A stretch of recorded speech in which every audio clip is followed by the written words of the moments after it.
Hello and welcome to Freed Indeed Live. I'm your host, Kevin J. N. Hughes, and I am once again joined by my good friend Sako, and we are here to continue our series going through the Bhagavad Gita, um, which is a book that I think, for better or worse, is actually becoming more and more prevalent here in American culture. So if you're a Christian watching this, then this helps you to understand folks like um, Tulsi Gabbard and Vivek Ramaswamy because when folks like this are being sworn into positions in Trump's cabinet, they aren't swearing on the Bible, they're swearing on the Gita. So what's up with that, right? So we're going through that. It can help you understand these people better. For Hindus watching, I think this series has already provided lots of opportunities for us to talk about areas where our two faiths are on the same page, talk about areas where we're not on the same page. And so it provides a really great opportunity for you guys to understand us better and where we're coming from. And we've even had an opportunity to tell, nominal Hindus and nominal Christians to get serious about their own religion. So I guess that the only people we're truly enemies of on this channel is not people who are nominal in whatever faith they claim to practice. Yeah, yeah. Those are the only people that Although, we're although, absolutely although, uh, saying. although nominal Muslims, you're cool with us. Yeah, that's right. If you're Uh, Muslim, please, for the sake of all of our health and safety, please be as nominal as possible. yeah, if you're Muslim, be spiritual, not religious. Or better yet, convert. Um, by the grace of God. All right, let's dive in. Okay, Oh, real so quick, by the way, yeah, is Tulsi Gabbard actually Hindu or just sort of New Age, like thinks the Gita is no, full of? she's actually Hindu. Oh, She's raised Hindu. She is a practicing um a devotee of Hinduism, yoga, all that. okay. Is she Indian or part Indian? She's either half Indian or full Indian. Oh, gotcha. Okay. I know Vivek is full Indian. Yeah. Mhm. Um, oh, and Usha Vance too. Usha Vance is also Hindu. But Oh, I okay. think that JD Vance is raising their kids Catholic.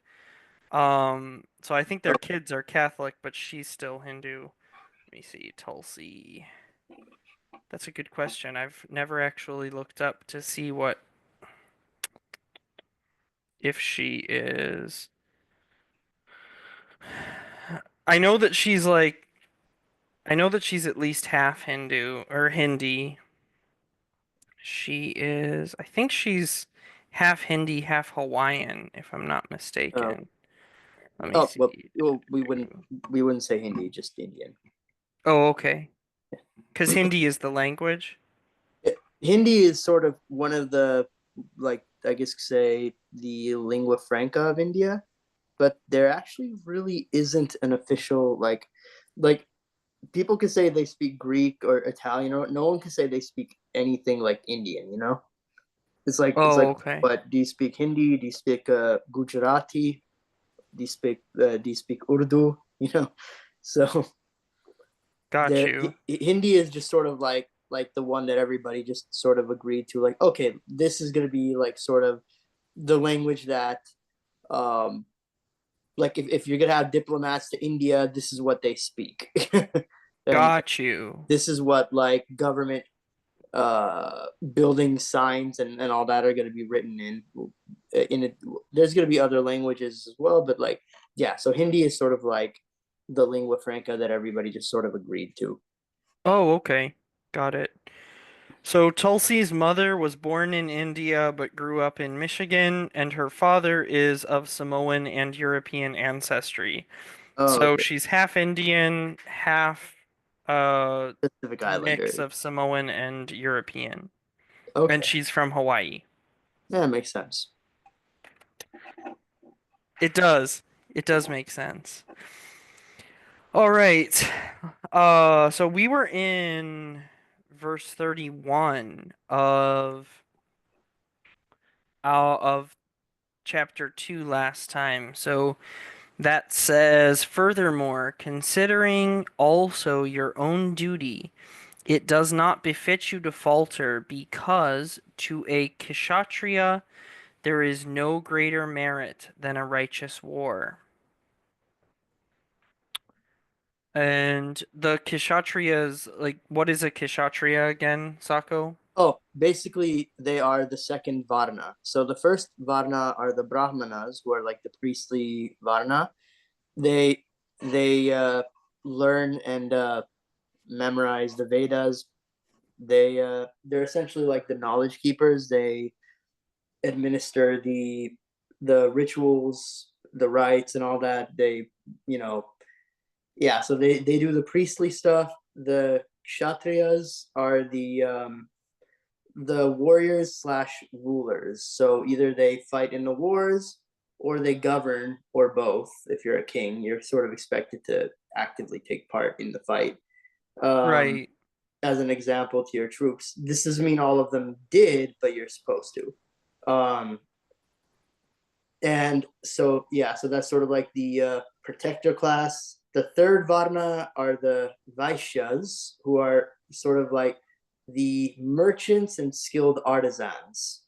So, like the skilled laborers and tradesmen.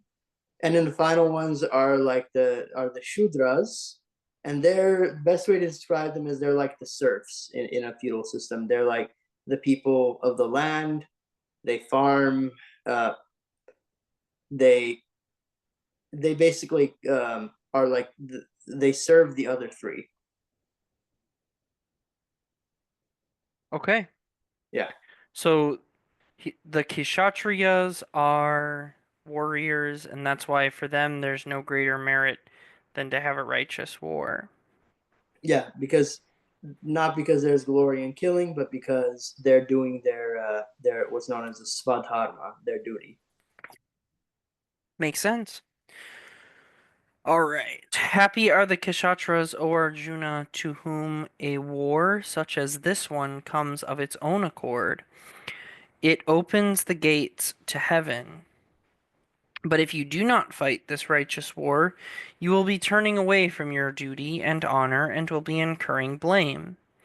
Furthermore, people will forever recall your everlasting disgrace. For an honorable man, dishonor is worse than death. So I would say that while there are certainly some Christians, or at least some people who call themselves Christians, who believe in pacifism, for the most part, within Christianity, this is actually something that we would agree on, not that we don't really have a concept of a specific class of people uh for this, but we do believe in the concept of that there can be a just war, and that if you're a soldier in a just war fighting for a Christian nation, then that's an honorable service to God.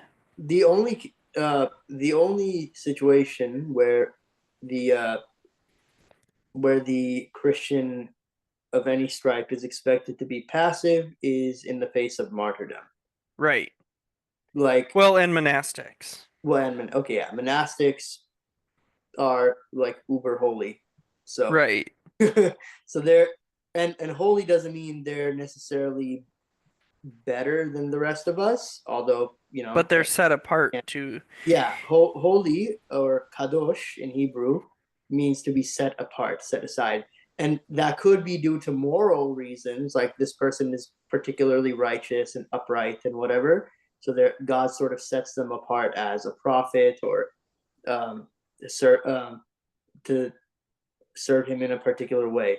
But Right. it could um it could be neutral, like the objects, the ritual objects in the temple, like the bowls, um and the sensors and all those things, and even the objects in the church today, like sensors, like the baptismal font and all that, are Right. holy not because they're virtually good because they're inanimate objects, but because they're set aside for a particular use. So like you couldn't use if somebody defiled. Okay, correct me if I'm wrong because I haven't researched this in the Armenian church. So you tell me what it's like in the Russian Orthodox Church. But if somebody say plundered a church and then used the chalice for of the communion chalice for like serving wine at a party or something, you couldn't use that again for communion, right? Right. Well, and actually, I can't remember actually. I'll be very careful here and say that I'm pretty sure you're correct, but I can't remember if there's not a ritual to cleanse them to where Oh, like you could re-sanctify the object. oh, okay. I don't know if there is one. I Mm, can't remember off the top of my head. right. So I want to say you're correct. And we also do have examples in church history of wicked rulers and pagans who did such things with, like especially during communism, the communists used to take our holy objects and intentionally defile them as kind of a statement against us. And very often what would happen is that if those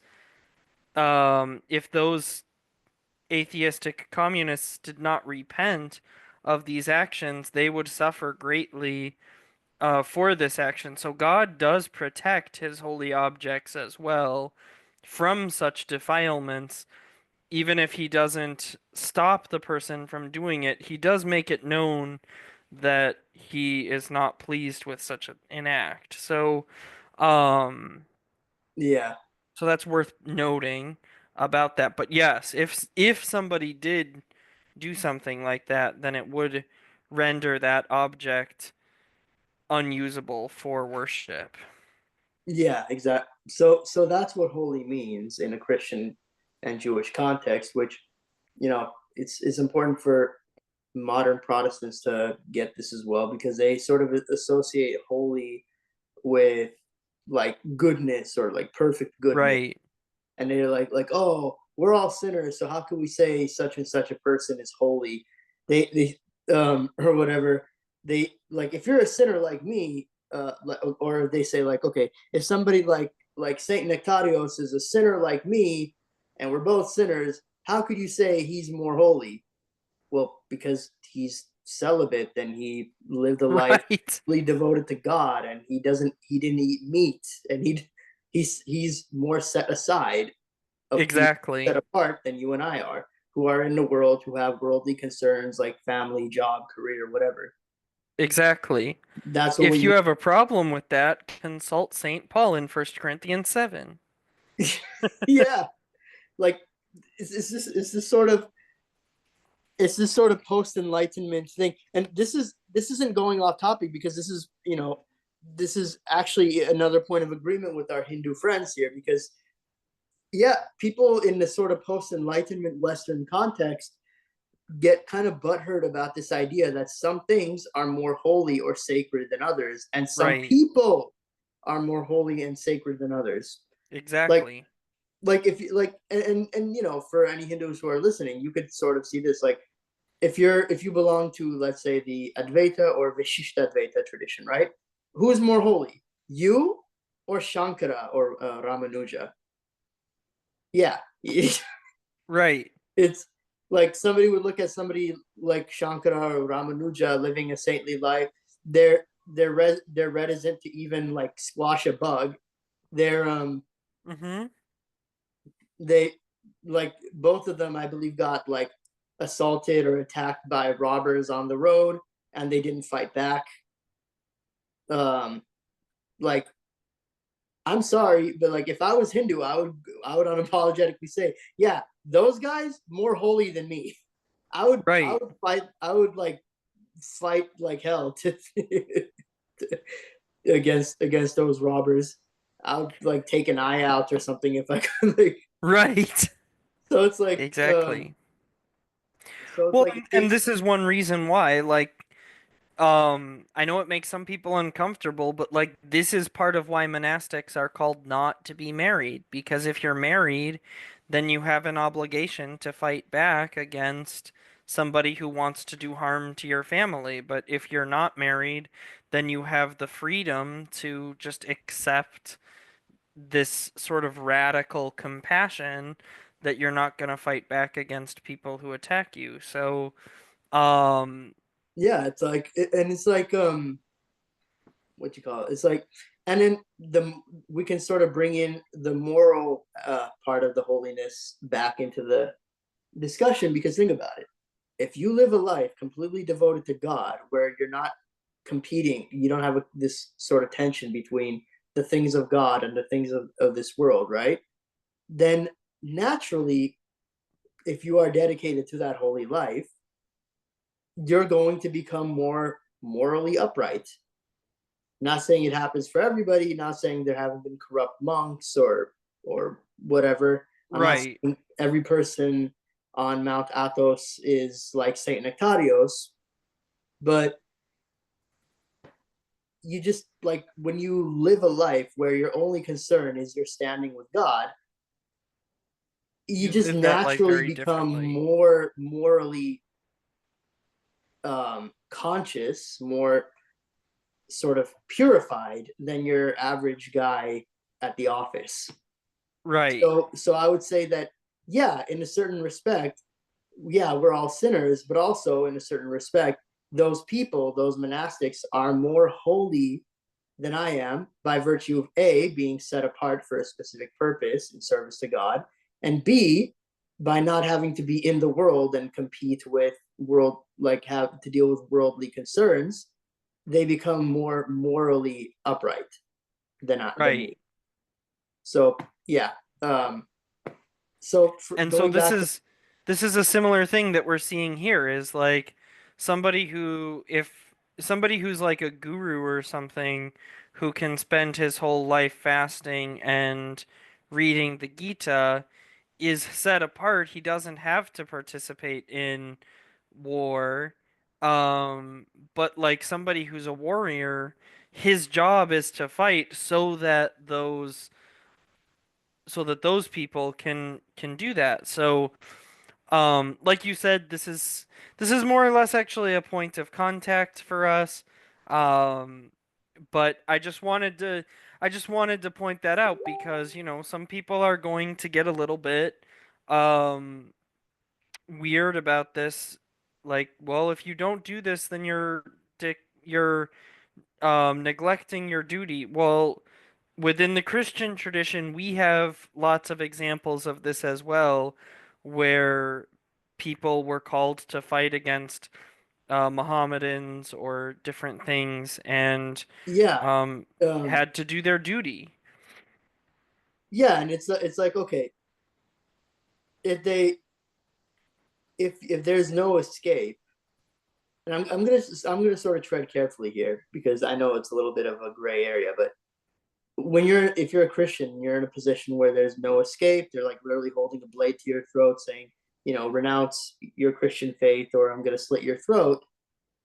Um, the proper Christian response is not to attack, because well, you're gonna get cut down anyway, right? So if you're gonna go out, might as well go out, um, in a godly way. So if the person's holding a like a gun to my head or a knife to my throat and saying renounce Jesus or I'm going to slit your throat, my response would be try not try not to miss, like Right? try not to miss the jugular, make it quick. But other than that, it's like if you have Muslims attacking a Christian village and the men are armed, you're not at the point of martyrdom yet. um like if there is a hope of like protecting your village by like Right. putting up a fight, you're allowed to do that. Exactly. again, I'm walking very carefully here because I'm still trying to sort of get acquainted with like the specific circumstances for martyrdom and where when Right, where the when when line. when you do fight and when you do not fight. I'm gonna be honest, I feel like to a certain extent, you and I have been blessed not to thanks be to God, we've been blessed not to be put in that position, at least Yeah, at this point in our lives. And so, um, and so we don't know the perfect answer for that, but I feel that if the moment came and we were living in righteousness, God would reveal to us when it was time to lay down our lives for others versus when it's a time to fight. yeah. There's one story from a Sikh community in India that it still sends chills down my spine. It still gets me choked up. Um, so I believe this was during the times of partition, like in the late 40s, and there was a Sikh village and then there was a Muslim village, and the word came down that the people in the Muslim village, which was much larger, were preparing to assault the Sikh village, and because of past experiences, they knew what the Muslim men would do to their women because they of what had happened to like Hindu and other Right, Sikh villages, and this was sort of going to be a hopeless fight because I think they were outnumbered like 3-1 or 4-1, and they were surrounded on all sides. So they all gathered in like a community building. I can't remember if it's the place of worship, the Gurdwara, or some other place, but like the men and the women all gathered, and it was decided that they're probably not going to win this. They're probably going to get overwhelmed. So they so the head of the village decides that they're not, they're going to protect their women in the only way they know how, which is to not let them be violated. right, So the daughter of the village head sets the example. She goes up to her father and sort of gets on her knees and puts her neck forward, and then takes her hair and moves it out of the way so that he doesn't miss. right. I mean, And stories like that break my heart, but I'm gonna say this too is like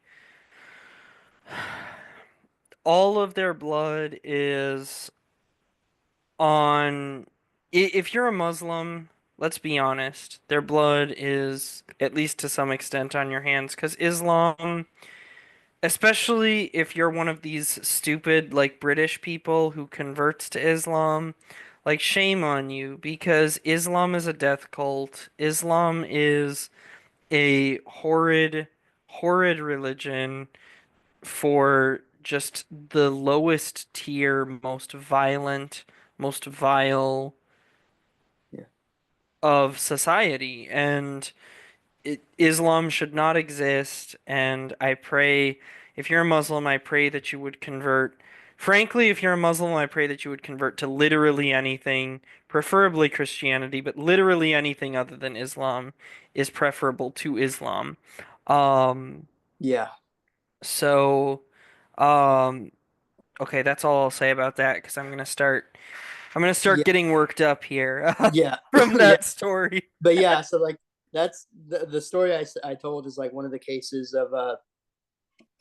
of Sikh martyrdom where I can't remember exactly what happened, but yeah, I believe the women and girls were sort of mercifully, dispatched, and then the men basically put up like a final last stand before finally getting overwhelmed.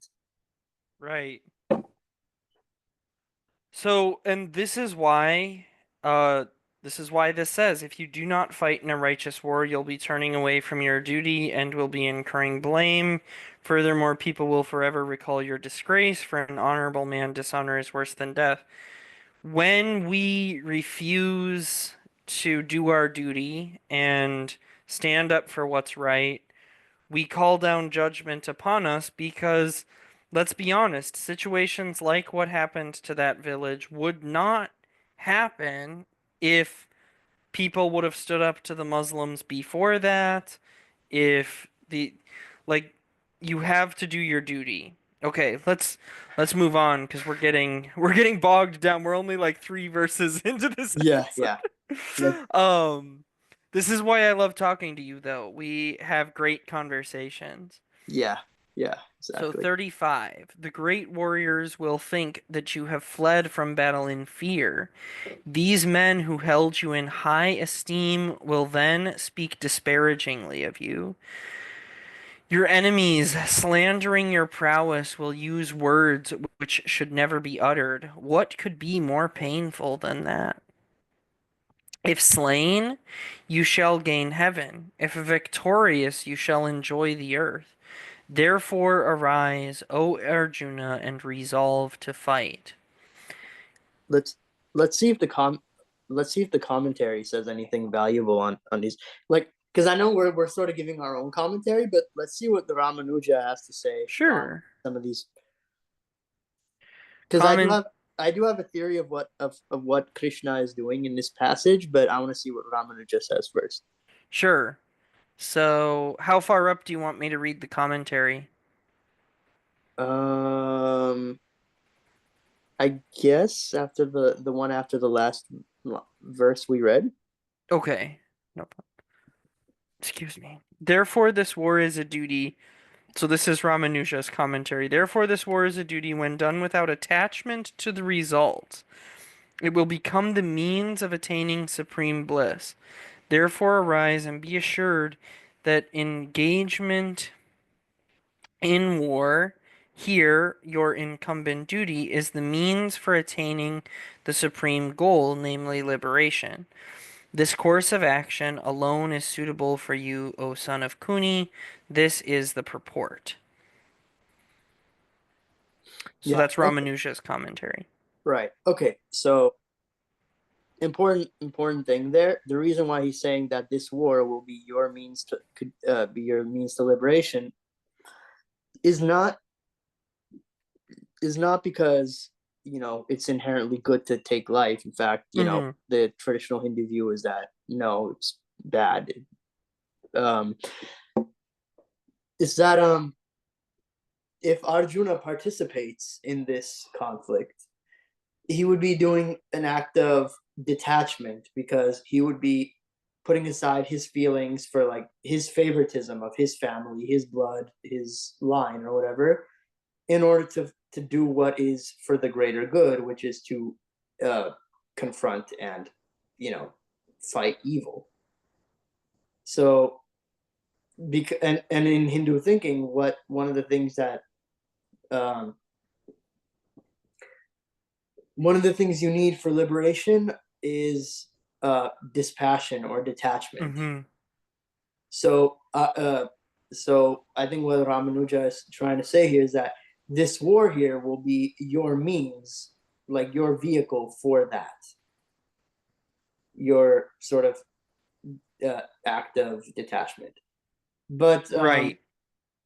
another thing, I think, so what I was going to say, because I don't think Ramanuja commented on it, is Krishna here is sort of appealing to different things. Like he's appealing to Arjuna's warrior's honor, right? Because when you're in a warrior sort of family and society, that appeal of like, oh, think what the others will say about you, right? Because in a modern context, we sort of think, like, oh, who cares, right? Like, okay, let them call me a coward, let them do this, let them do that. I don't want to.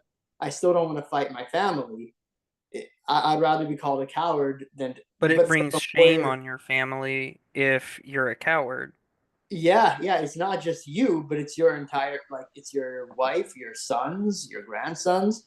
Like that stigma will stay with them, and it will be a blight on, uh, if not on your ancestors, then at least on you and your descendants. So, Right. so Krishna here is trying to appeal to sort of the warrior mores of Arjuna's Varna. Okay, let's go. No, you're good. You're good. That's a really good Okay, point. yeah. And so there's two things that I'll say concerning what we've just been reading. One is this concept of familial shame is actually not as um is actually it is found in even the Christian Bible. So in Wisdom of Sirach, which is a book that a lot of Protestants don't put in their Bible, but was always part of the Bible prior to Protestantism. Um, even in the book of Proverbs, it talks about like a foolish son is a shame to his father, and a wise son is virtuous to his father. But I was just reading in the book of Sirach, and one of the things that it says is, let me find it really quickly.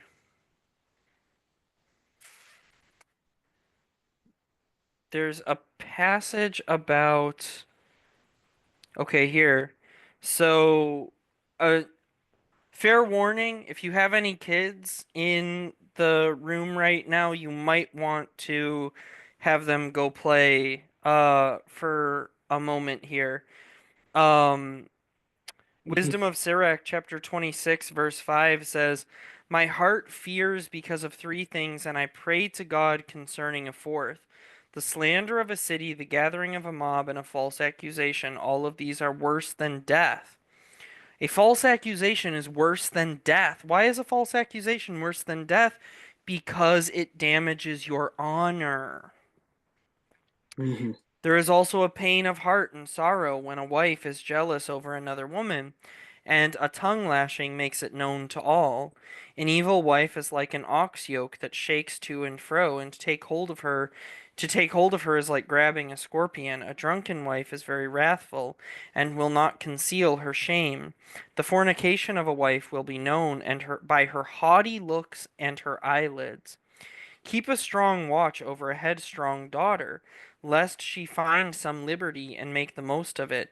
Be on guard against her shameless eye, and do not be amazed if she trespasses against you. Her mouth will be open like a thirsty traveler's, and drink from any water that is nearby, and she will sit down before every tent peg and open her quiver to just any arrow. Oh, So, I mean, oh. this is a pretty powerful indictment, I'm not gonna lie, but here's the thing that I'm kind of focusing in on here is that I realize that like we're talking about the difference between one text is talking about like a son and how people perceive him because of his father, but this is also talking about a father and how he's perceived because of his daughter. How many times have you heard someone say something like, "What's with all these OnlyFans models? Where were their fathers?" Um, it reflects poorly on you if your daughter is out, and I realize that some people are virtuous men, have lived virtuous lives, and their daughters still go astray.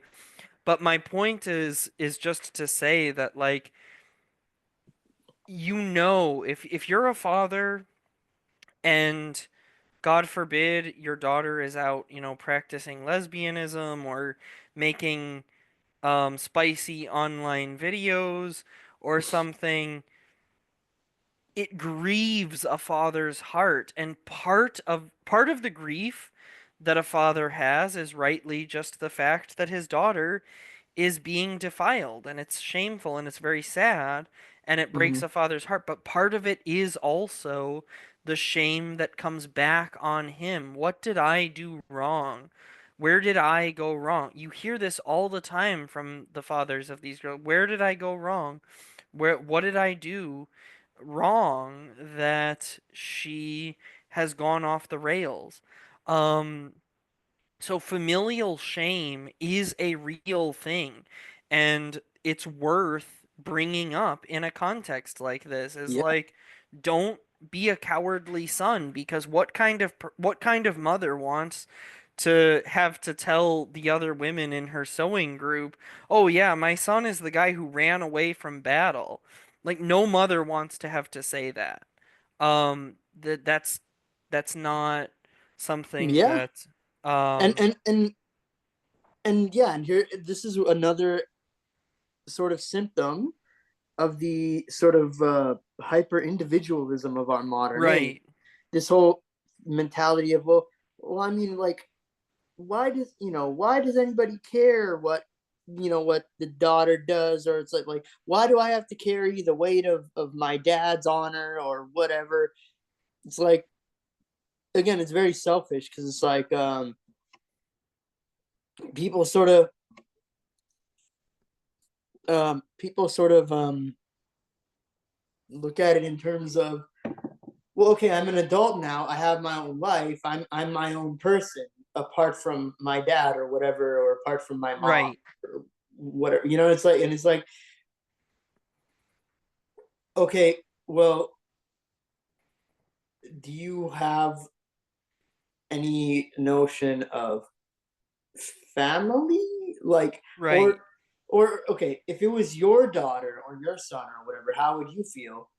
And I feel like it's not a good rhetorical question because sadly, I feel like a lot of a lot of women these days and a lot of so-called men would probably, as much as it breaks my heart, with all sincerity answer, I don't care, whatever makes them happy. right, Like, and that's where society falls apart. Because if exactly, it's all about you and your happiness and me and my happiness, what do I owe you? Or what do you owe me? And why are we even a community anymore? exactly, Like, that that's hyper individualism gone awry. exactly, It, like, people don't understand. Like, community isn't just a bunch of people that sort of flock over things they do agree with. It's also over things that they disagree with, things that they want to protect themselves and each other from. Um, exactly, if it's just like, oh yeah, we get together for these things, but other than that, we sort of mind our own businesses. Like, then to what degree are you even a community? exactly, At that point, you're basically just sort of like, you just sort of kind of like have this one commonality that barely holds your cohesion together. It's like, what do you stand for as a group? As a group, what are you for? What are you against? Um, and this exactly, and this ripples into other things like, okay, why do I have to have kids? You know, right, I don't want to deal with it. I'm my own person. What about my happiness? What about my life or whatever? And it's this whole problem of the assumption there. Whenever somebody says, "What about my happiness? What about my life?" is my life is something apart from your life right, and the life of the community, that my happiness is something separate and apart from your happiness and the happiness of the community. exactly, And it might be fine in the beginning, but like, I remember reading a statistic, like, okay, who are some of the happiest people in the United States, right? Like which demographic of people are the happiest, right? I Right. might have mentioned this in a previous video, but it was childless single women in their 30s. So then feminists were sort of posting this and sharing it around, like, yeah, yeah, see, this is just proof that marriage isn't worth it anymore, and yeah, da, da, da, da, right? Like, yeah, you go, girls, pursue your career, travel the world, Right. go to Europe, go on your cruises and all that. Okay, but guess what? You want to know what the most miserable demographic in the United States is, on average? What? Single, childless women in their 40s. There you go. Like, so it's like you enjoy your 30s, woo, party, yeah. Then you hit your 40s and you're like, fuck, I'm alone. Right. Exactly.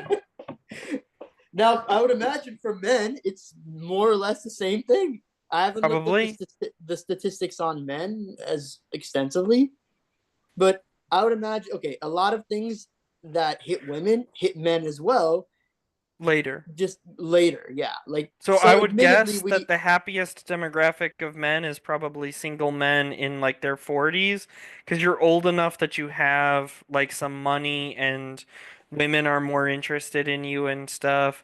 But then once you hit like your 50s, rapid decline in that. yeah, because, because if you're, okay, so here's where we sort of have a little bit of grace period, I will admit. So I guess you could call this a male privilege. That Hell yeah. that Boys, boys, boys, boys, boys, boys, not.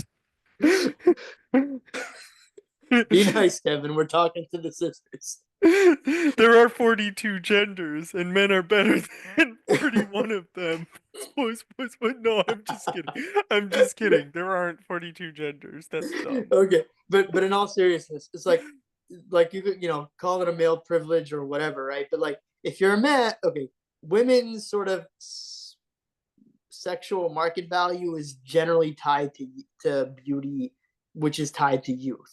So Right, women sadly have a smaller window than men, but men do have a window right. because if you're a man and you're in your 40s and you have like sort of graying hairline and graying beard, but you take care of yourself, you could be thought of as like the silver fox. You know what I mean? Right. So you could have women in their 20s and 30s, coming at you like, oh, he's mature and sexy or whatever. But Right. but wait till you hit your, I don't know, like 60s, either early 60s or late 60s. Now you're just an old man. Mm-hmm. And if you're a playboy, right? As soon as you stop being handsome, you stop being a playboy and you just become a dirty old man. Exactly. So like I don't know if you're familiar with like anime at all. Heck Uh, yeah. you become you go from being the distinguished gentleman to freaking Master Roshi. Right. You go from being why hello, it's a beautiful evening tonight to give me a squeezy squeezy. That's what you become. And if that's how you end your life, you are pathetic. Exactly. Yep. No, you're spot on. You're spot on. And by the way, ladies, I hope it was obvious, but if it wasn't, I was completely joking. And no, men are not better than women. Women are not better than men. We're all in the same boat. Um, Exactly. the greatest of all saints is the Gita. The greatest of all saints is a woman. You guys won, as far as that goes. So. The savior of the world is a man, though. So, Yeah. so we both get see we both get to win. We both get to lose. Um, but I did want to just very, so I'm acknowledging this aspect of reality that is talked about here. But there's also another aspect of reality that's equally important in Christianity, and Yes. I'd be remiss if I didn't point this out. The Lord Jesus preached from the mountain. So that's very significant for our Hindu audience. Um, if you're reading the Bible cover to cover, you notice what Jesus is doing in Matthew 5 is he's actually giving Mhm. another law. Um, it might not be readily apparent to you because you might not be familiar with our scriptures, and that's okay. That's why I'm explaining it. But Jesus goes up the mountain just like Moses, who's a figure from Jewish and Christian Mhm. history, and he's now going to give the law. But the thing about what Jesus does here is he goes way beyond where the law goes, and he touches on things that were very shocking for his audience, but frankly are very just um unique for world religion. Um like people who say that all religions are the same, they really don't understand Jesus. But I'll talk about that more if you Yeah, we want me go to. forward. But Matthew 5 verse 3, blessed are the poor in spirit, for theirs is the kingdom of heaven. Blessed are those who mourn, for they shall be comforted. Blessed are the meek, for they shall inherit the earth. Blessed are those who hunger and thirst for righteousness, for they shall be filled. Blessed are the merciful, for they shall obtain mercy. Blessed are the pure in heart, for they shall see God. Blessed are the peacemakers, for they shall be called the sons of God. Blessed are those who are persecuted for righteousness' sake, for theirs is the kingdom of God. So the in I'm granting everything we just talked about. Communal shame is a real thing. Familial shame is a real thing, but in Mhm. Christianity, the people who will inherit the earth are not the great warriors, they're not the mighty. The people who will inherit the earth are the meek, the humble, the lowly, those who know how to be still and know that I am God. Those who walk humbly before God and put their trust fully in his mercy, those are the people who scripture says will inherit who Jesus says will inherit the earth. Those who mourn will be comforted. Those who laugh now will be put to shame later. Those who are shamed now will laugh later. Those who are pure in heart shall see God. And yes, there is a blessing to be a warrior if you're a Christian and you're fighting against like the Muslims or somebody else who wants to destroy Christianity, Christendom. It is a Mhm. blessing to be able to fight for a Christian nation, but it is a greater blessing to be the one who gets to make peace, the one who gets to prevent bloodshed by making peace. Saint Patrick is one of the great saints in Christian history because he took my people, my violent, degenerate, horrible people who were just, I mean, um, Hindus may technically be pagan, but most of y'all have nothing on the paganness of my ancestors. My ancestors were horribly bloody, horribly violent, horribly sexually immoral. And Saint Patrick went to those people, and he did not commit violence against us. He did not harm us, but he came to us and he preached the good news of Christ. And my people went from being that to being monks and nuns and pious people who loved the Lord, who turned their swords into plowshares.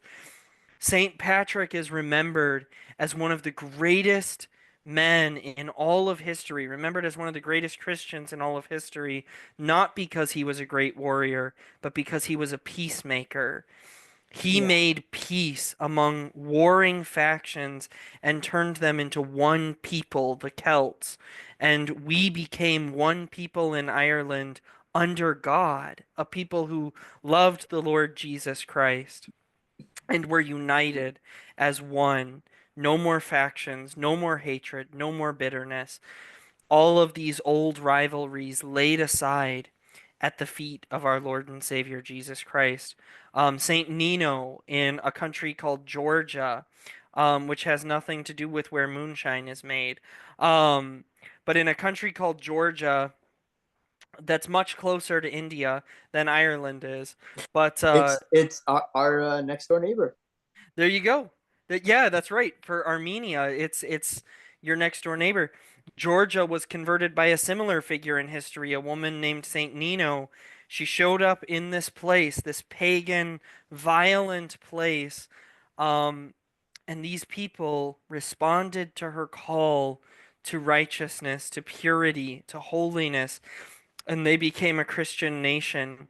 And she is remembered as one of the greatest figures in all of history, and certainly remembered as very beloved, just like Patrick is for my people, she is for the people of Georgia.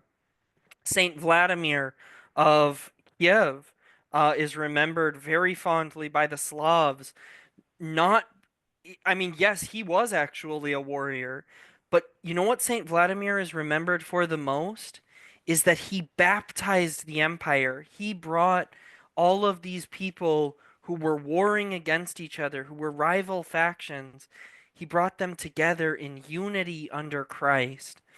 And yes, he also was a warrior, but the thing he's most remembered for is not being a warrior, it's being a peacemaker. And so that's the other side of this is that, yes, on the one hand, we agree as Christians, we agree with you about familial responsibility. We agree with you about familial um, shame and familial sort of righteousness and virtue as well, the importance of community.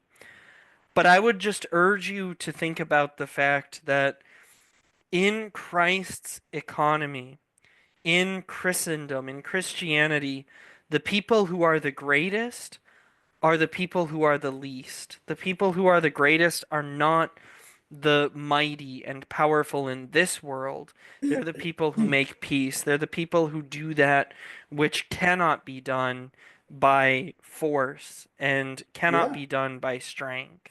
and you see this, even in the Old Covenant as well, in Hmm. the Hebrew Bible. Like God didn't go to the great empires of Sumer or Akkad.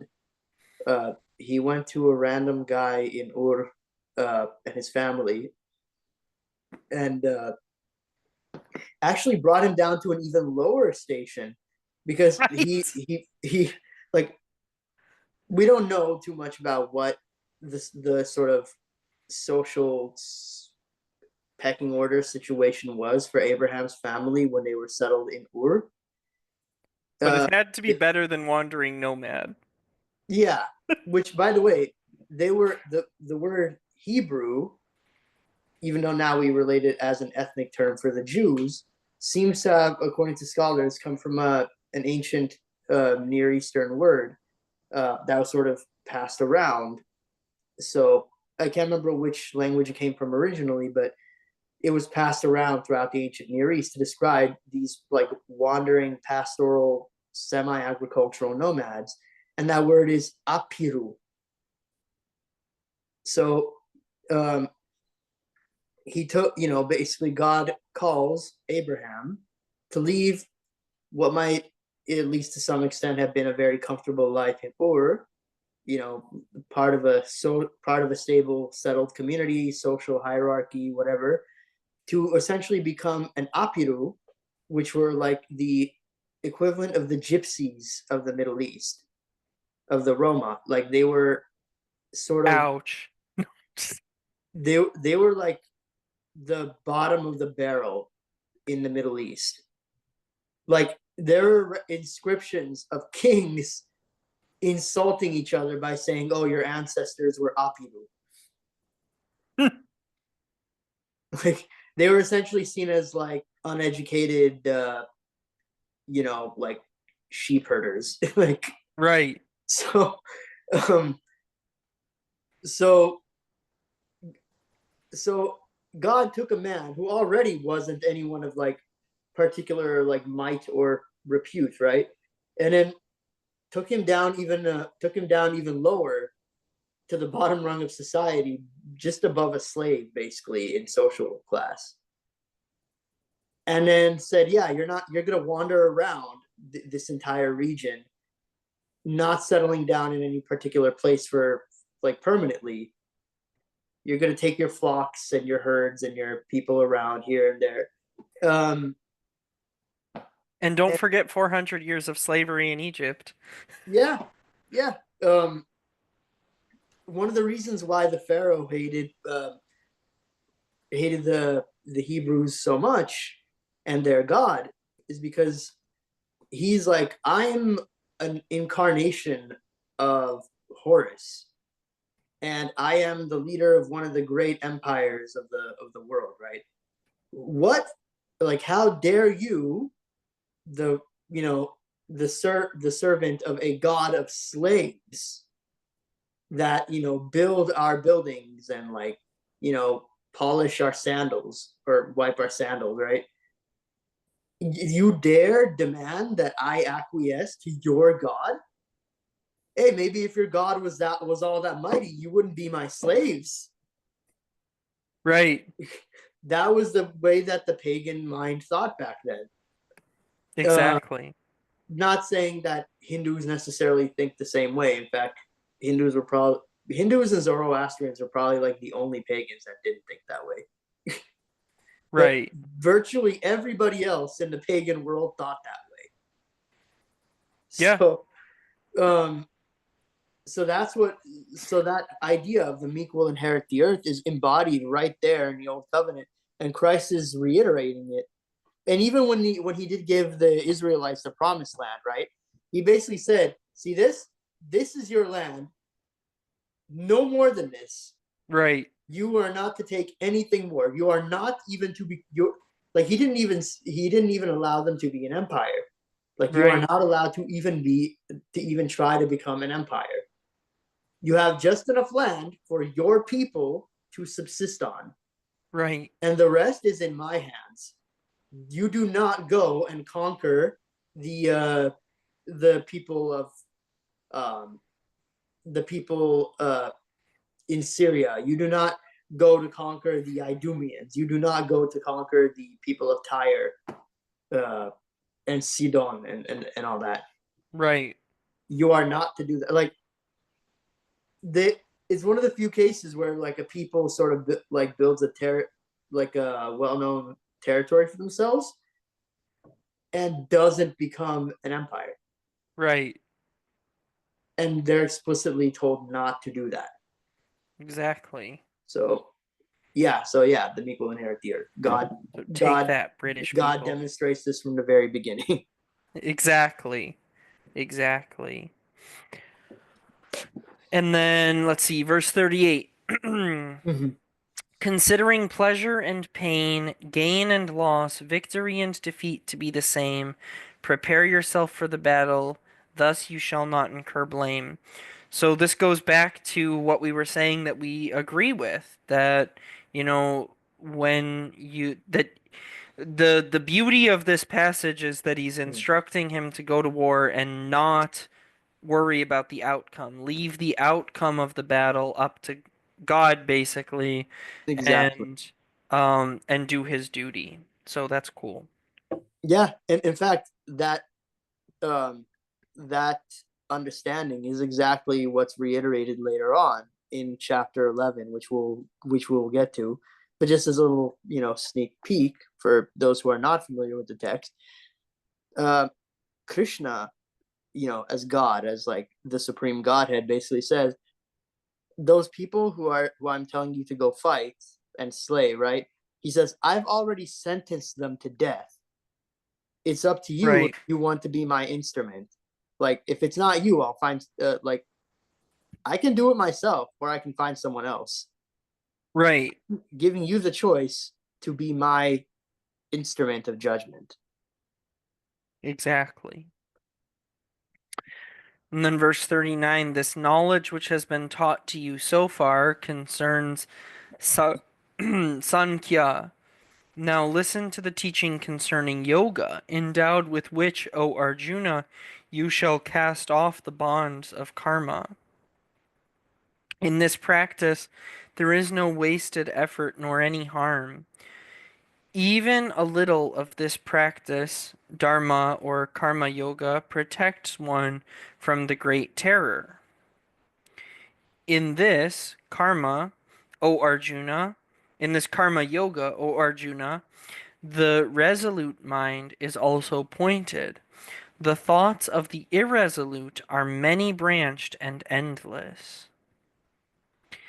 That sounds like I realize that it's probably coming from a different perspective, but I do love the kind of parallel there to like our great monastic fathers and such, and our Mm. great spiritual fathers who talk about like if you when you're focused on God, you sort of get this tunnel vision to do what's in front of you. Even within the Protestant world, Elizabeth Elliot, who's one of my great inspirations, said, "Trust God and do the next thing." And that's kind of this idea that we have in Christianity that you trust God with the result and you do what's in front of you and you don't worry about like all this other stuff. You don't worry about getting distracted. That's the beauty of in Holy Orthodoxy the Jesus prayer that we repeat the Jesus prayer over and over again to focus our minds in on the truths of God and not be like the irresolute mind, branched out and endless, just constantly distracted by everything going on. So, Right. um, It reminds me of one of my favorite passages from Ecclesiastes, where he says, "That which your hand has." I'm trying to remember. Like that which your hand has to do, do it mightily. do it with all your might. Yeah, exactly. Don't be distracted by all this other stuff. Focus on what God has called you to do. Um, Okay, 42. Flowery speech, O Partha, is uttered by the unwise who rejoice in the words of the Vedas, declaring there is nothing superior to this. They are full of desires and have heaven for their goal. They teach rebirth as the result of actions and engage in various specific rites for the attainment of pleasure and power. Those who cling to pleasure and power are attracted by these teachings, offering of heavenly rewards, and unable to develop the resolute will of a concentrated mind. Again, this is actually this sounds a lot like sort of within Christianity when we talk about people being nominal, that they like sort of the teachings of, they like sort of the baseline teachings of Christ, but they don't really want to give him authority in their life. They want Jesus to be their savior, but not their Lord. Um, and so they have the desire for the reward, but they don't want to actually um, follow the teachings of Christ. They don't want to actually live according to the will of God. They're just doing it to try to, Yeah. for their own selfish motives. Right. And to sort of key you in on the context here,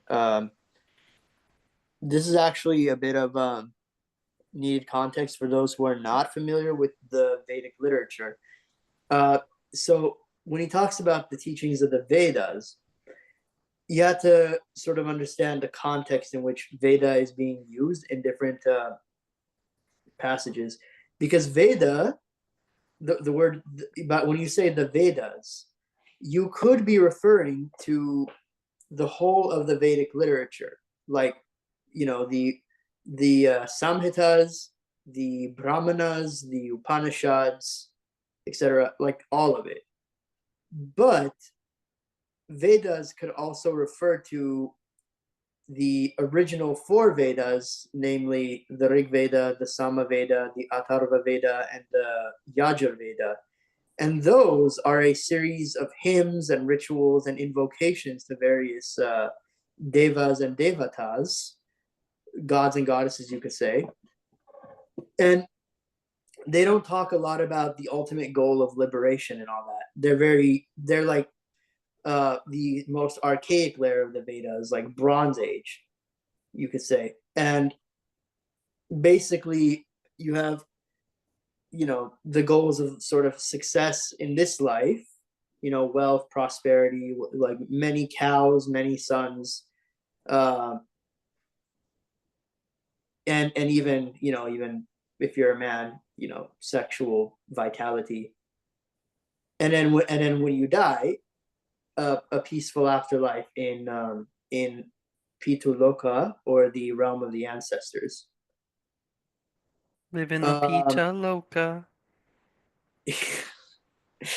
I knew that something like that was coming.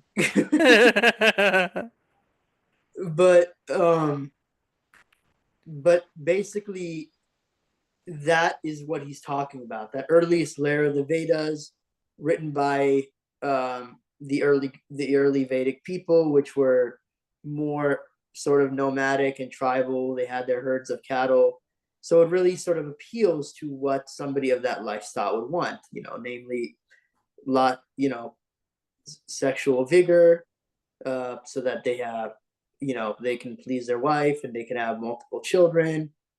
They have wealth in having possessing a lot of cattle and horses, fast horses, and then when they die, resting in peace with their ancestors. Um,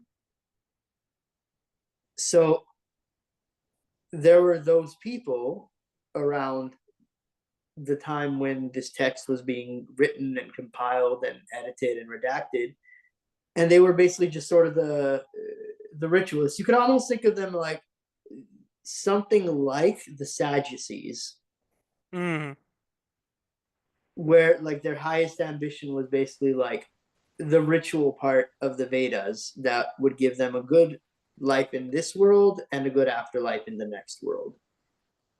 And what Krishna is preparing to say here is that those people are very worldly and there is much more than that, and that much more is union with God. right. That makes sense. Okay. I'm just setting up the context for the following No, that's verses. awesome. I appreciate that a lot. I Yeah. appreciate that a lot. Context is king, so I'm glad you shared that. Okay, so verse 45. The Vedas deal with three modes of nature, three modes of material nature, or gunas, O Arjuna. You must free yourself from these three gunas and from the pairs of opposites. Abide in pure sattva, never care to acquire things and to protect what has been acquired, but be established in the Atman. For a Brahmin who knows the self, the Vedas are of as much use as a flooded water reservoir for a thirsty person. To a to work alone you have the right, and not of to the fruits. Do not allow your rewards to be your motive for your action, nor be attached to inaction. Abandoning attachment and established in yoga, perform works, viewing success and failure with an even mind. Equipoise is said to be yoga. Action with attachment to results is far inferior, O Arjuna, to action done with equanimity. Seek refuge in wisdom. Miserable are they who act motivated by a reward. Endowed with wisdom, equanimity, one discards the here and now, the results of good and evil deeds, and therefore devote yourself to yoga, for yoga is skillful action.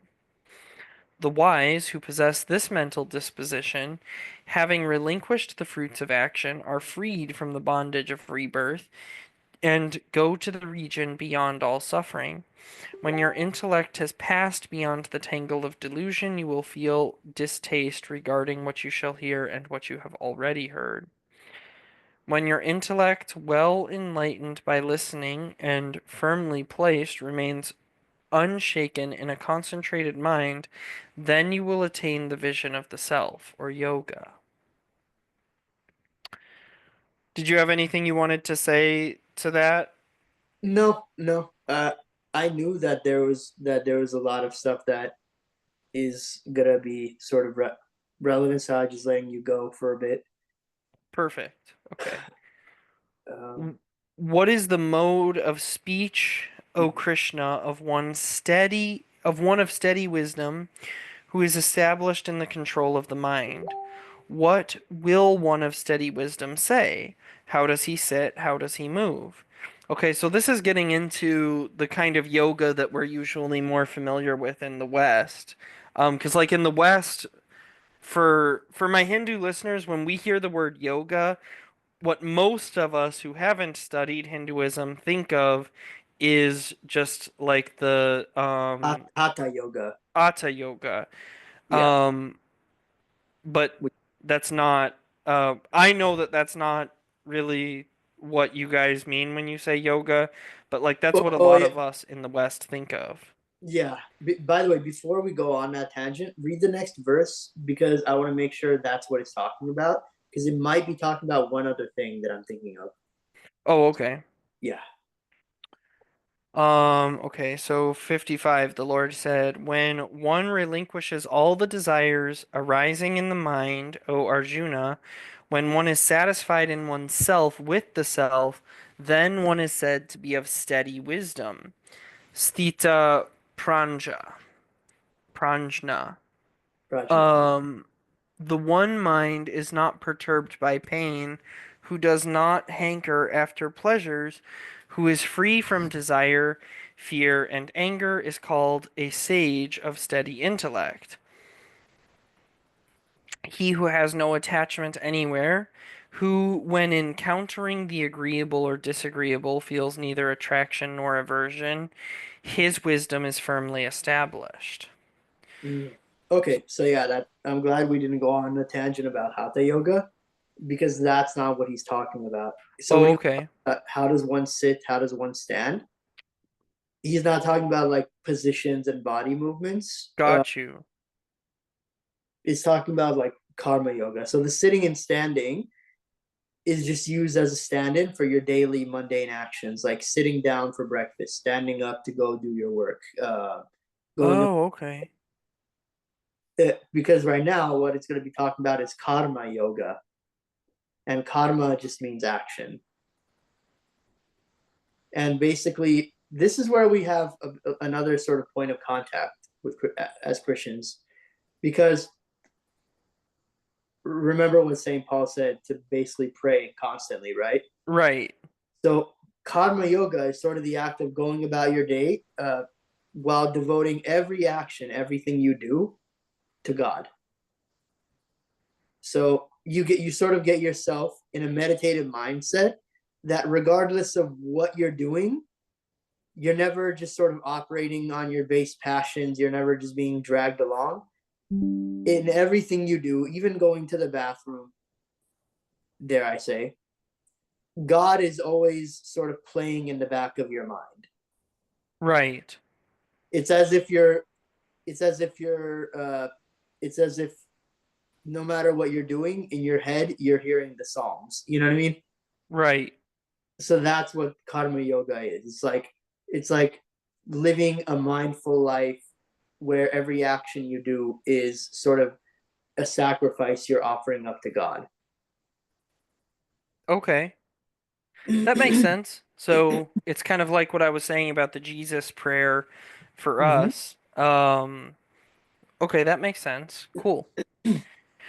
He who has no attachment anywhere, and this reminds me, by the way, the whole no attachment thing. It's interesting how this kind of ties into it's very reminiscent for me of studying Stoic philosophy, how the Stoic philosophers talk about like not being attached to anything, not being attached to the results of what you're doing. Like this is very reminiscent of that for me.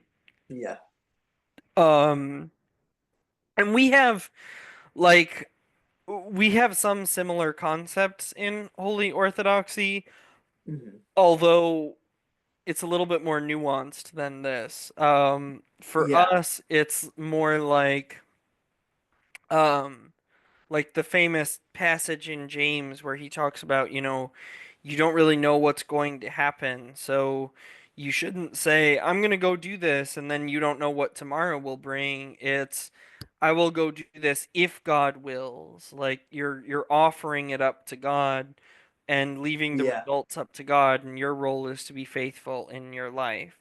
Um, but it's a little bit different, I grant. But there's still a large overlap in our understanding here. So yeah. I'm counting this as an area of Oh, yeah. of Oh overlap, yeah. even though our concept is a little different. Oh yeah. Like, and even like, let's say you have a Hindu person uh who does very, risky surgeries, right? Like they do heart surgery or whatever, right? Where you save lives, right? They'll sort of, there's a prayer. I can't remember exactly how it went because it's been years since I heard it, but I remember hearing a prayer that basically, essentially, in a nutshell, says like you know before they do the surgery, they'll say, Bhagavan, like, guide my hands to Hmm. not make any mistakes, like guide my hands during the surgery to do everything right to save this person's life. And then after they do the surgery, there's sort of like a prayer of, like, peace, where it's like, okay, I have done my part. The rest is in your hands. Right. Cool. Okay. 58. When one is able to withdraw the senses from the objects of senses on every side, as a tortoise withdraws its limbs, then one's wisdom is firmly established. The objects of the senses turn away from the abstinent one, leaving only predilection behind. Even this predilection turns away once when the supreme is seen. The turbulent senses, O Arjuna, indeed forcefully carry away the mind of even a wise person, even though he is continually striving to control them. Having controlled all the senses, one should abide in the state of meditation, having me as the supreme goal.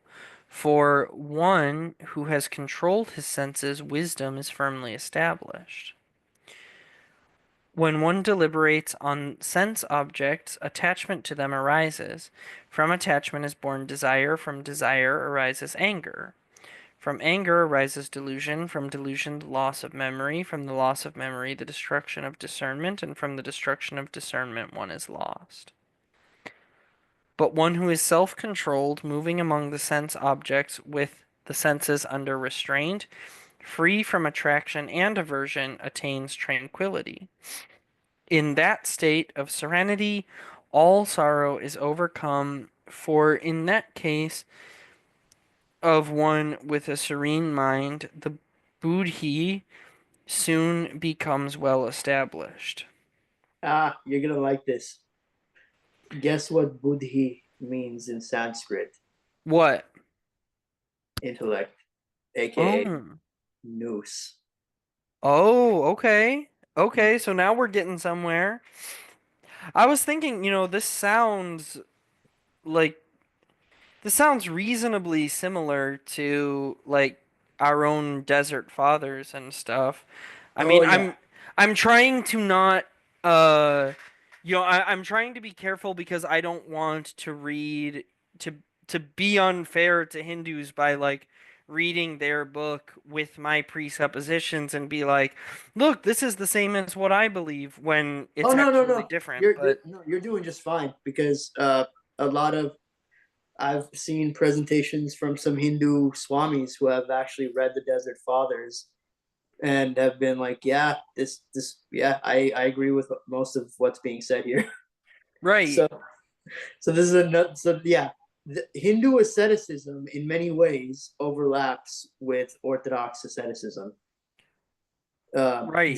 The denial of the passions, the equanimity, the doing all things as a sacrifice offered up to God. Uh, as Paul said, like, give your bodies as a perfect sacrifice to Hmm. so that's very much, and especially in the bhakti or devotional traditions of Hinduism. that's very much the case of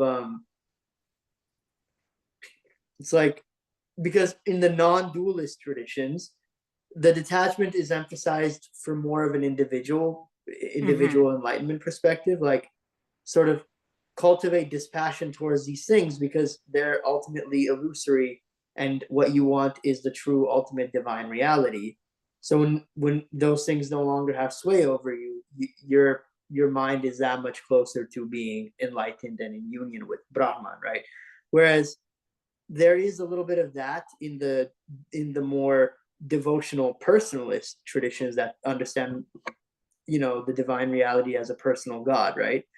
That is a thing, but there's also this additional layer of going beyond just like sort of intellectual enlightenment of like, oh, this is there's a higher reality than all this. There's also Right. the emotional devotional layer of all things are in God's hands. Trust them. Trust that whatever the outcome, it will be in accordance what needs to happen. Right. Okay. Awesome. Yeah. So 65. Wait, did I skip anything? No, I'm okay. No, wait, I did. I did. How did I skip? What did I do? I think hold on a second.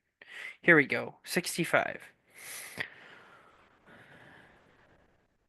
Or actually, we're in 64. But one who is self-controlled, moving among the sense objects with the senses under restraint, free from attachment and aversion, attains tranquility. In that state of serenity, all sorrow is overcome. For in the case of the one with a supreme mind, the buddhi soon becomes well established. There is no right disposition or buddhi apart, or excuse me, there is no right disposition for the unintegrated. For him, there is no contemplation of the Atman, and for one without contemplation of the Atman, there is no peace, and for one lacking peace, there is no happiness. Or actually, he says, for one without peace, where is happiness? For when the mind follows the senses, experiencing their objects, the understanding is carried away by them, as the wind is carried away by a ship on the waters. Therefore, O mighty armed one, he whose senses are restrained from pursuing sense gratification in every way, his wisdom is firmly established. The self-controlled one is awake during what is the night for all beings. When all beings are awake, that is the night to the enlightened one. One into whom all desires enter, as the rivers enter the plenitude of the ocean, which remains undisturbed, attains to peace, and not one who hangers after the objects of desire. The individual who, abandoning all desires, perseveres without longing, devoid of the notion of possession and the sense of egotistic self-importance, he attains peace. This is called the Brahmi state, O Arjuna, attaining to which none is deluded. By abiding in this state, even at the hour of death, one attains nirvana. And then it's got the summary by Ramanuja. The summary says, thus in the second chapter, the Lord wanted to remove the delusions from Arjuna, who did not know the real nature of Atman, and so did not realize that the entire so-called war here in ordained duty is a means for actualizing Sankhya, or realization of the self. Arjuna was under the delusion that the body is the individual self. Dominated by this delusion, he had retreated from the battle. He was therefore taught through the knowledge called Sankhya, understanding of the real nature of the self, and yoga, the path of action done without attachment or motivation to reward. These two together are directed to the attainment of steady wisdom. Right. Okay. So, yeah, go ahead. Go ahead. So here we arrive at a point so with all this agreement we've been having, here we arrive at a fundamental point of disagreement. Um, from a Christian perspective, um,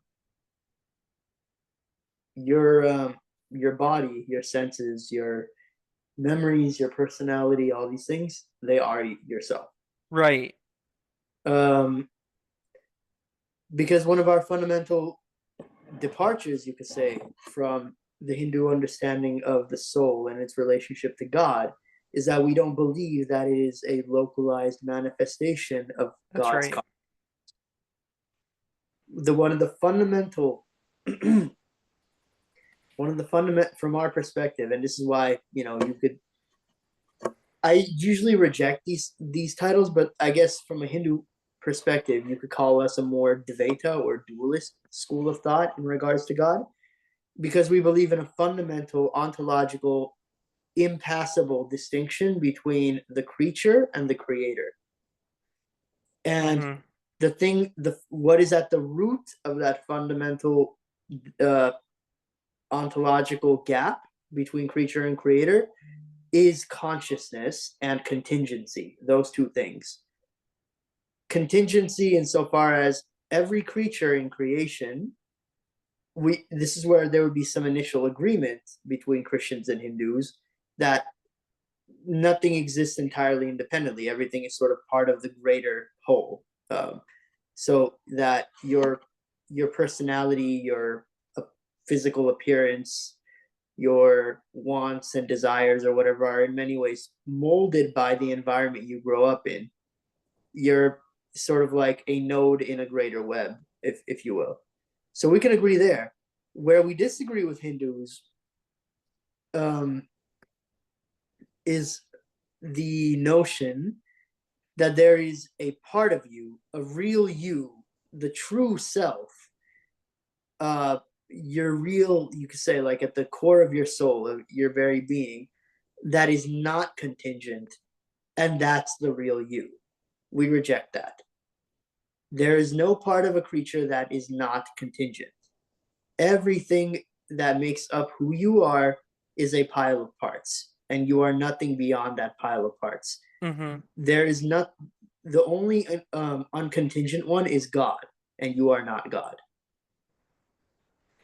Exactly. Which is why we would not be considered pantheists. Right. We the human soul is not.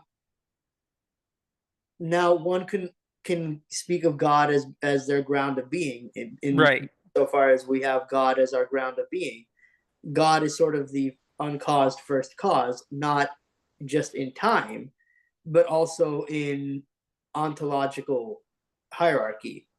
In other words, everything that exists because it has its being in God. In the same way that, to use an analogy, the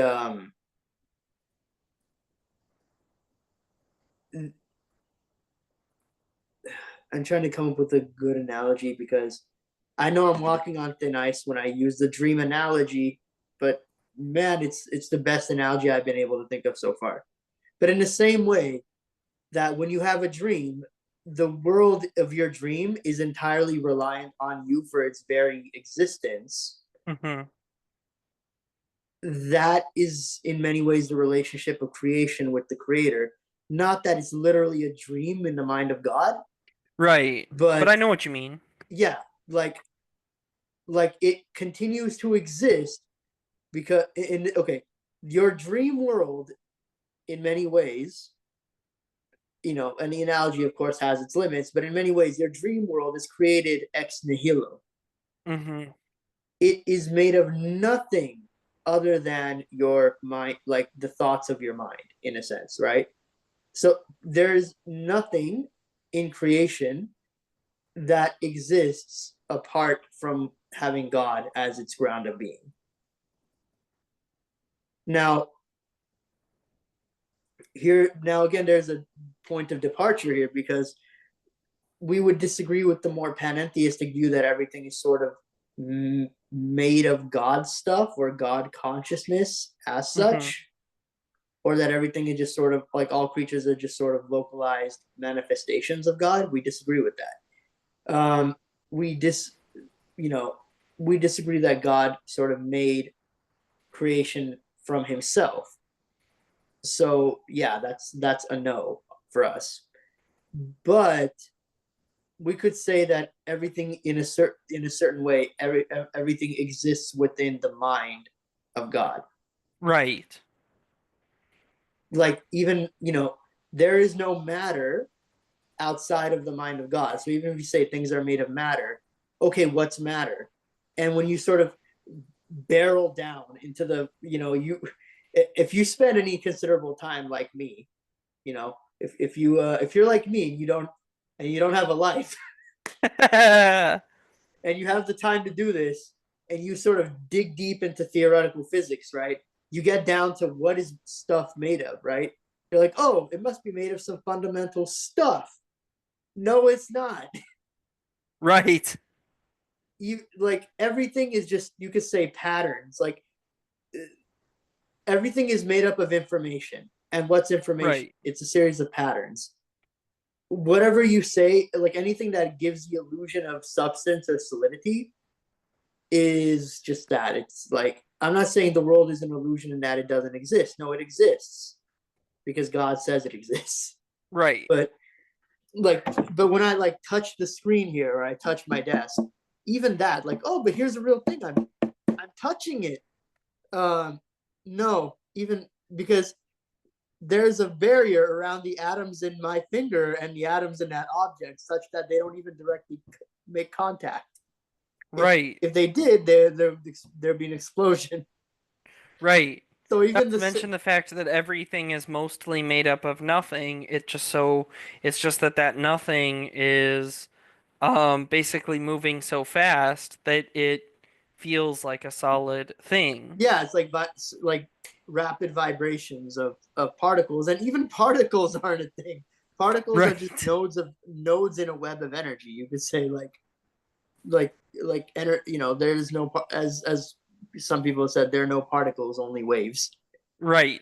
So it's like, and this It's is like the where joke that the guy says, "Did you know that all of our atoms in our body actually never touch one another?"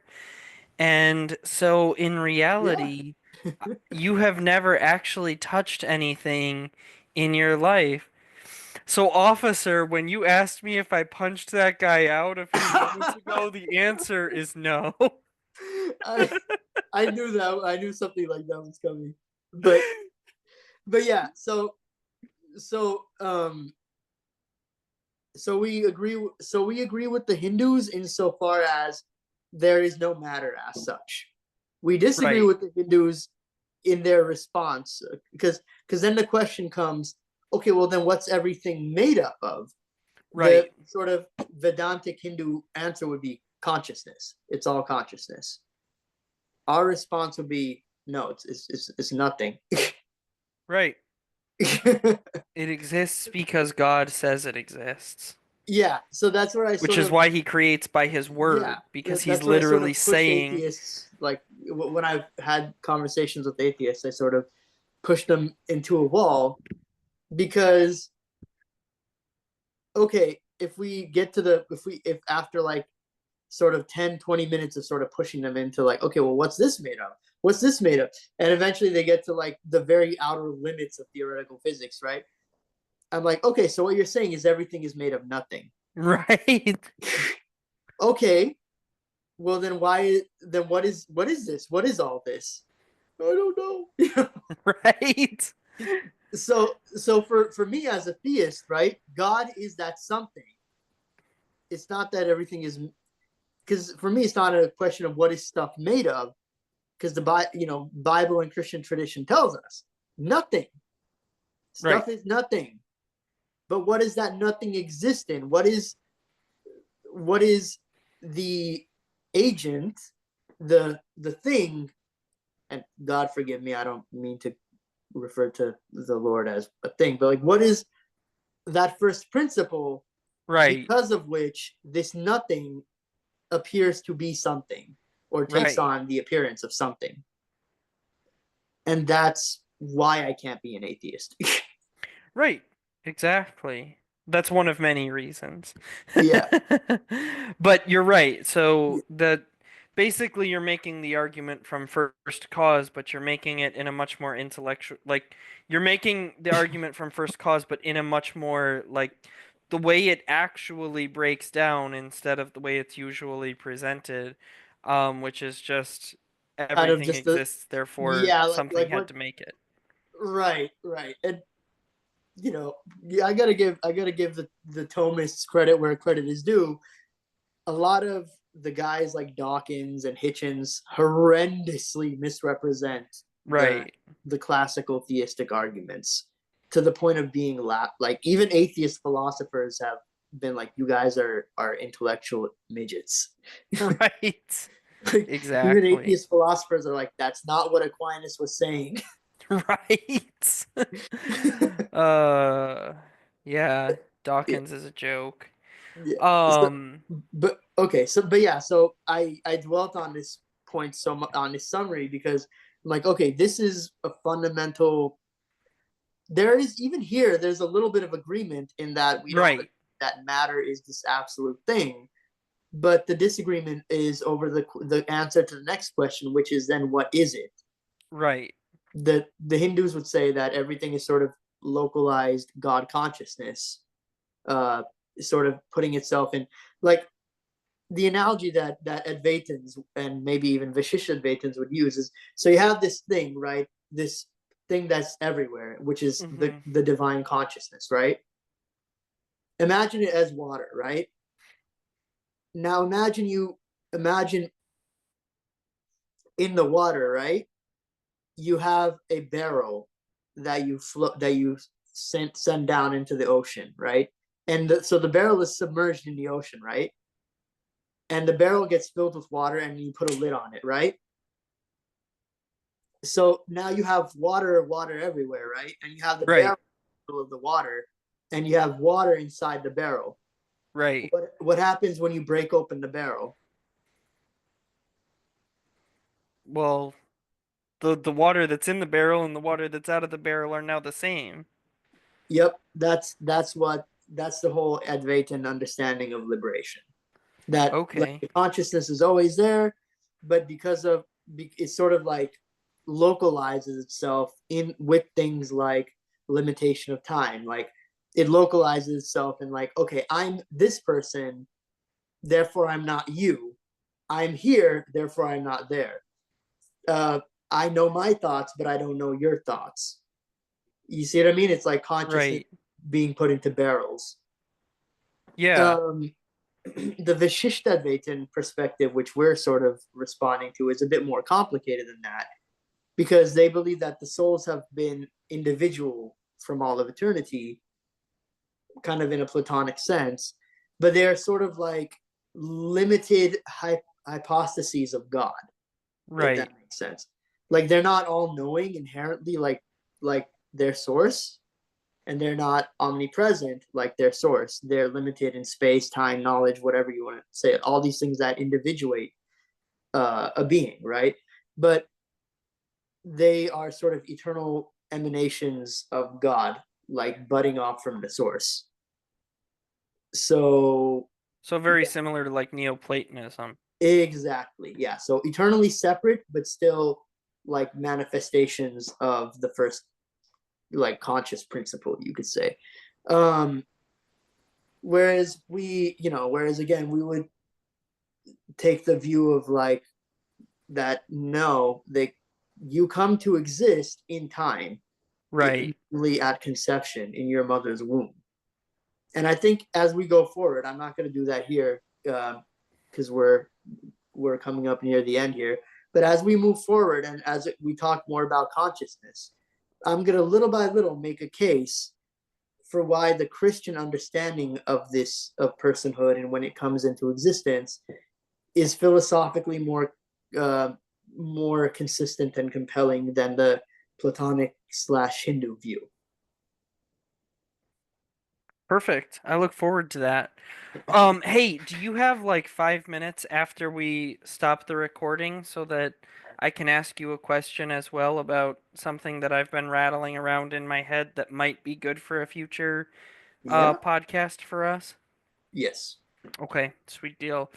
Well, thank you guys so much for watching our show or listening to our show today. Again, this is Sako and I'm Kevin, and we have been reading the Bhagavad Gita together. I hope this has been very helpful for you as we discuss this and go over this. And please do share this with your friends, especially your Hindu friends, so that they too can be freed indeed by the love of our Lord Jesus Christ. Amen. Amen.